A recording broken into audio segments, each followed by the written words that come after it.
welcome back to our channel again. So, on the way kami nga pala ngayon sa Banff, and then later on pupunta kami ng Lake Louise and Moraine Lake, or kahit ano pang places na kaya pa ng oras natin. So, we have a separate vlog about yung sa aming gala, pero for this video, ayan, lagyan muna natin dito. Pag-usapan natin itong, grabe, very trending news, and alam ko pag-iinitan na naman ang mga international students kasi naman no, headline na headline talaga na nagpo-protesta na nga po ang mahigit sa 70,000 international students na pwedeng maka-face ng deportation at the end of this year. Oh no! So, dito sa Calgary wala akong nakikita, pero it's been happening na pala sa iba't ibang bahagi ng Canada. So, different provinces, marami ng kilos protesta ang ginagawa ng mga international students dahil nga sa paghihigpit na nangyayari dito sa immigration policies ng Canada. So, if you're interested in this topic, please keep on watching.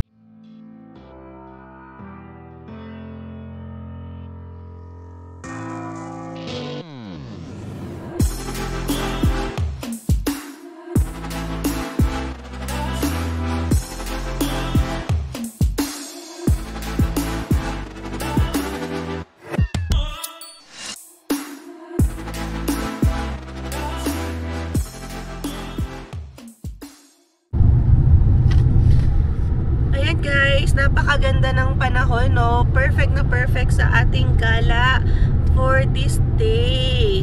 Yan, mamaya mas maganda pa yung view na makikita natin. Yan, along the way pag simula ng Canmore, papunta na ng Banff. Kasi marami na tayong mountains na makikita, and hopefully animals din. Ayan. So, gallery muna sila Ate Gladys bago sila bumalik sa Germany. Alright. So, simulan na nga natin itong topic na to. Grabe, ano to ha? Hot topic. Bilang international student din, na-graduate na, pero ito, alam ko, yung mahigit 70,000 na international student graduates ay sila din yung may, I think, PGWP na somehow soon to expire na. But since nga sa sobrang pabago-bago ng policy dito sa Canada, nakikita na nila na at the end of this year ay pwede na silang hindi talaga makakuha ng permanent residency, or kaya hindi ma-extend yung work permit nila, kaya pwede silang ma-deport na. So kasi kapag mag-end na rin yung work permit mo, wala ka ng status dito. So you have to leave Canada unless mag-apply ka as visitor na lang. But of course, with that status na visitor ka na lang, you cannot work. So, yan, sobrang dami guys, no? Nakita nyo naman na nagrarally na international student graduates. And, yan, saan pa sila nagsimula na mag-rally? I think sa Prince Edward Island, meron din sa Ontario, Manitoba, and British Columbia. So yan guys, hindi lang sa iisang probinsya nararanasan itong mga kilos protesta, kasi nga ang international students naman kalat yan all over Canada, and pare-pareho ng sitwasyon, pare-parehong pwedeng hindi ma-extend o kaya pwedeng ma-deport nga. Yan, sinasabi dito sa balita, pwedeng ma-deport once hindi na ma-extend ang kanilang visa. So, yun lang yung nakakasad. Kasi, alam mo yun, ito sa base sa interview, yan, nag-spend na sila ng a lot of money, time, effort. Yung iba, nag-loan pa para makarating dito sa Canada, para makapagbayad ng tuition na sobrang mahal, and yet, yun pala, parang napaka-imposible ma-achieve yung Canadian dream na kung tawagin. So, sabi nila dito, yung sa Naujawan Support Network, it's a student advocacy group. So, these graduates are at risk of being deported when their work permit expire at the end of this year. So, maraming ang pa-expire na kasi previously, alam ko, may policy si Canada na pwede kayo extend ng 18 months. Kasi during COVID time yun so nag-stop na yon, wala nang extension na binibigay.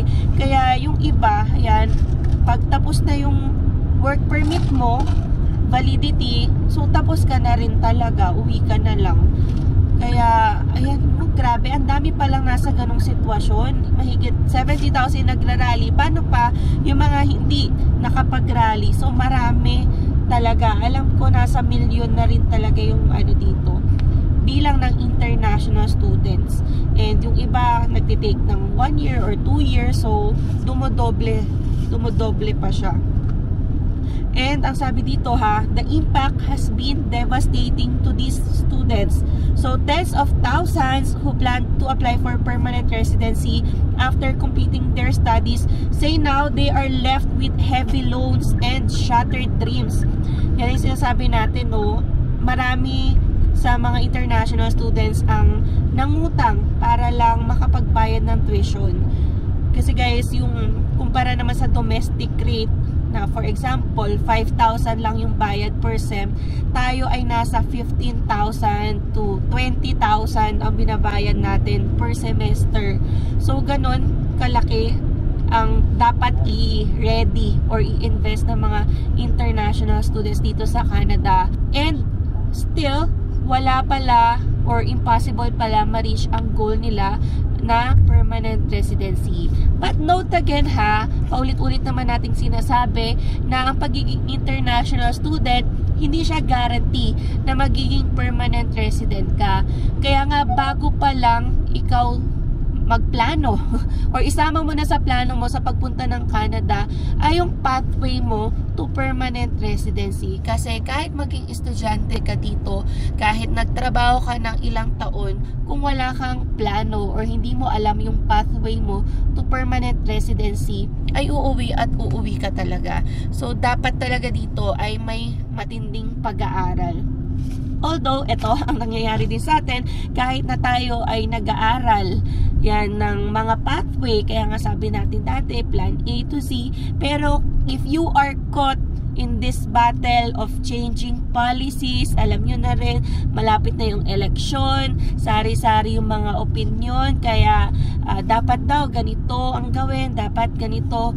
So, medyo naiipit tayo sa ganyang pagkakataon, kaya kahit anong plano natin ay pwede pa rin tayo talagang mapauwi. Yan. And dapat talaga ready tayo sa mga ganong sitwasyon. Kaya sabi natin, kailangan magtipid dahil hindi mo alam kung hanggang kailan ka dito, dahil anytime pwedeng sabihin, until ganito na lang yung permit niyo, ganito, hindi na pwede palang i-extend yan. So that will be really surprising. So meron nga pala kaming nakausap kahapon, international student din, tsaka OWP, kahapon sa Fiesta Filipino when we attended the event. Sabi nila may bali-balita rin daw na pati yung mga OWP ay paghihigpitan na. So yun yung mga open work permit na iginagrant sa mga asawa ng international students before, pero sabi nila para daw ma-extend na, ito sabi pa lang, wala pa akong news na nabasa about it, pero alam nyo naman nag-uumpisa yan sa mga parang announcement and then later on magiging solid na yung plan. Ang sabi ay hindi na raw may extend ang OWP if hindi na aligned yan sa mga provincial nominee programs ng province kung nasaan ka. So mag-update tayo about it. Kwento ko lang dahil oh my god, sabi international students last time ang naatake, and then visitors visa, and then yun nga papababain yung permanent residence levels, and ito OWPs naman. So yan guys, asahan nyo na talaga na in the coming weeks and in the coming months ay pahigpit na ng pahigpit ang immigration ng Canada. Kaya ang maganda rin talaga ay updated tayo sa mga nangyayari kahit gaano ka-busy. Yan, busy tayo sa work talaga, pero pasingit-singit tayo sa mga updates na nangyayari sa IRCC kasi it can affect us and it can affect our fellow international students. So, kapit lang, tignan natin anong pwedeng mangyari kasi yan, I've been reminding everyone na rin naman na as temporary residents talaga, wala na tayong magagawa sa policy na yan. So, we have to respect their rules kasi yun naman yung nakikita nilang dapat or tama sa kondisyon or ekonomiya ng Canada. Kasi ganun din naman sa Philippines. We expect the same kapag may mga foreigners na dumadayo sa ating bansa, 'di ba? We demand their respect sa ating rules and regulations and sa mga batas na ipinaiiral. So dapat dito rin, kung ano man yung policy, kahit magpabago-bago man yan, ay irespeto natin. Ayan, so ganun lang din naman. Although yan nga, going back to the topic, ay syempre yung iba siguro ay umasa na. Kaya nagrarally sila, nasasaktan, hindi nila matanggap na okay, mag-i-end na talaga yung aming permit, kailangan na umuwi. Siguro sila yung hindi naging handa and madaming nautang. So, tayo rin kasi talaga, alam ko, we need to prepare a lot. Pero kung sasabihin natin na ang daming na loan, kaya kailangan i-extend nyo kami, so hindi naman kasalanan ni Canada na nag-loan tayo, 'di ba? So dapat hindi natin isisi kay Canada yon kung hindi pa bawi or hindi pa tayo nakaka-ROI. Kaya lang ito kasi sabi sa interview nga, marami daw utang para lang makapag-tuition. So I think it's not reasonable na para makapag-insist kay Canada na i-extend ka. Ang iniisip ko dyan, halimbawa, yung mga kagaya natin, nag-loan ng kotse, mayroon pang bahay, paano kayong gagawin doon? So, pwede mong ibenta. Yan, I think may equity naman yan, di ba? So, may mga kakilala na rin tayo. Di ba naka-mortgage, tas uuwi? So, yung iba, pwede mong ibenta, tas makukuha mo yung part or certain part about it. Tapos, bayaran mo yung bank. Kasi since mabenta mo na. So, I think ganun. Kaya yung iba din, nag-a-advise, no, kapag stable ka na talaga, alam mo na rin na may papel ka dito, doon ka pa lang, yan, kumuha ka ng bahay. Kasi it's gonna be a long process din ng pagbabayad. Alam mo naman, 25 years, tapos or 30 years kung gusto mo papahabain. Pero as of now, 'di ba, walang kasiguraduhan yung residency mo. So I think wag na muna.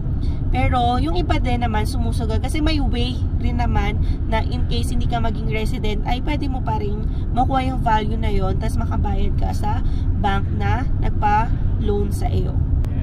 Kaya sobrang hirap din talaga ng sitwasyon ngayon. Especially yan nga, yung mga matatapos na yung permit. Ikot ang puwet na niya mga yan. So, already ka na talaga umuwi. Yung iba, ang ginagawa, visitor.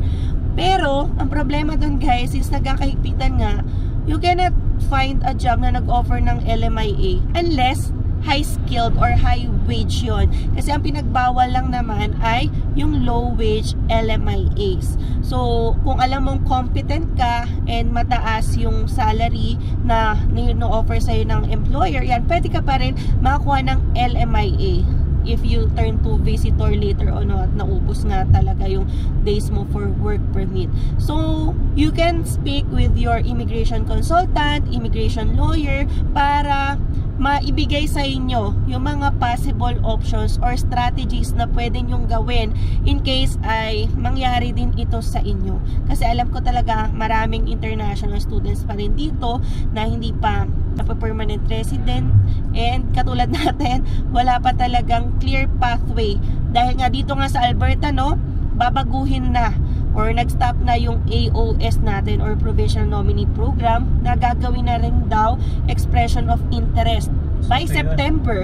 So, sana we're waiting on that. So, abang-abang tayo guys sa mga nandito sa Alberta. Alam ko, ang daming nakapila kasi nga yung sa AOS pa nga lang, sobrang dami na, isang click pa lang, umaabot na ng 15,000 and above. So, I guess talaga, ang daming nag-aantay ng opportunity makapag-submit or makakuha ng chance maging permanent resident dito. So, I think kabi-kabila ding mga provinces yung mga nagkakaroon ng changes sa kanilang provincial nominee programs.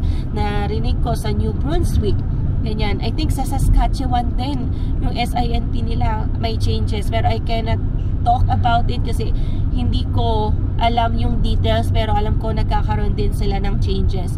So, bago pa kayo lumipat, alam ko kasi yung mga lipatan talaga, New Brunswick, tapos Saskatchewan and other yung mga Atlantic areas or northern parts ng Canada, ay, yan, dun balak maglipat kasi easier PR daw, pero check nyo pa rin kasi mamaya, yun nga, lumipat kayo, pero later on, biglang magbago na naman ang rule. So, sayang yung punta ninyo. So, yun guys, no? Grabe, ang daming nagagana. Parang kada research ko sa Google, sa CIC, and then yung mga reputable news na sources ay everyday talaga ang daming ganap sa immigration. So, kayo din, you can consider subscribing pala sa aming channel, no, para updated rin kayo sa latest news updates, lalo na dito sa Canada. May mga maleta na ba tayo? I-box na lang natin para mas maluwag. Natala yung dala natin box dito, ilan? 8? Oo. Mukhang mababalik lahat yun. Oo. Pero tayo, no, dinala mo yung buong buhay mo sa 8 boxes. Nakapag-umpisa ka, naku, ilang, 2 taon na pala tayo dito. Nga, bilis. Pero kasi, parang nothing is certain. Wala namang guarantee nung pumunta tayo dito. Alam naman natin yun na talagang... Kaya, yun yung mas magpapagaan ang loob mo eh. Parang, hindi naman tayo nabudol na, kinarantihan tayo ng permanent residency. Although, yung sa opportunities lang, like PGWP, parang yun yung nakikita ko, dapat entitled ka dito. So, at least, diba, kung nandito ka na nag-aaral, you can be granted na talaga ng PGWP kasi nag-aral ka talaga dito. Yun yung sa policy nila. Pero sa mga PR pathways, yan yung something different na. Kasi paiba-iba talaga yan. Depende sa labor market needs, sa ekonomiya ng Canada. So, yun yung dapat natin i-keep in mind. Yes. Kaya yun nga guys, kaya pag pumunta ka dito, talagang kailangan may mga plan. Lagi namin sinasabi ito, plan A, plan B, plan C, hanggang Z man yan. Kahit, tayong mga planong ganun. Pero mauubos din yung plans nyo kapag nag-announce ang Immigration tsaka Labor Department or Employment Department ng Canada na ikagugulat nyo. So, just be prepared. Or kaya, kung hindi pa kayo nakarating sa Canada, I think, ito na yung advice namin reconsider. So, sasabihin ko na rin na this is not a very good time na mag-Canada dahil hindi nyo alam, may PGWP pa ba? May kasama pa ba akong OWP? May PR pathway pa ba? So, sobrang uncertain na guys. Kaya, ang masasabi ko na lang, rethink, reconsider. Kung pwede pang i-hold yung plans nyo mag-Canada, hold nyo muna. Dahil, I think hindi lang naman sa Canada nagkakaganito. Australia. Sa Australia, New Zealand. So, ang dami naghihigpit. So, it's all over the world. Pero, yun, parang protect your, na lang muna, money. Kaya nga kami guys, hanggang ngayon, hindi pa rin lumalabas yung PGWP namin. Kumbaga nakahang pa rin kami ngayon. Yes. So, medyo nakakakaba pa rin. Hindi namin alam kung may extend ba tayo ng 3 years, may extend ba tayo ng 2 years, nandun pa yung anxiety namin. Kasi, mamaya, anytime, sabihin, hindi na pala mag-granta ng PGWP, blah, blah, blah. Although, I have a classmate nga, sabi ko, na extenda na siya ng 3 years PGWP kasi solo applicant lang siya. Pero kami nila, Sam, ay hindi pa nag-grantan kasi family kami. Yan. Kapag family kasi, longer ang period of waiting. So, mag-update na lang kami kung ano man yung maging result nun sa aming PGWP application. Alright. So, I think hanggang dito na lang muna guys. I-enjoy muna namin ang aming biyahe and trip sa Banff and Lake Louise, Moraine Lake, etc. So, yeah, sa mga hindi pa po nakaka-subscribe sa amin, you can consider subscribing po. And don't forget to click the notification bell para updated din kayo sa aming latest video uploads. So, yeah, we'll see you again on the next one. Peace!